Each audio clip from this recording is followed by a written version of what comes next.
Hello, good morning Pilipinas. Tayo ay nagluluto ng turon, only in the Philippines.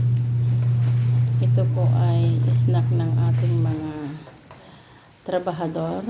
May tratrabaho kasi sa pinapagawa natin second floor.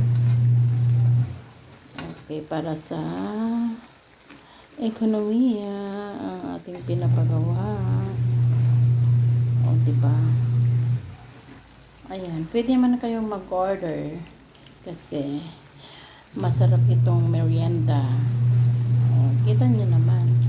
Talagang namumula pag ito ay naprito na. Ito po ang ating finished product. Saging na turon. Yung tinatawag na saba.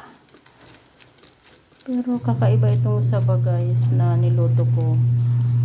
Yung sabi nila ay supot na saba. Meron silang tinatawag na supot. O, diba?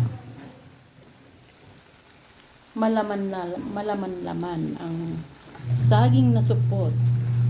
Yun ang tawag nila dito, saging na supot.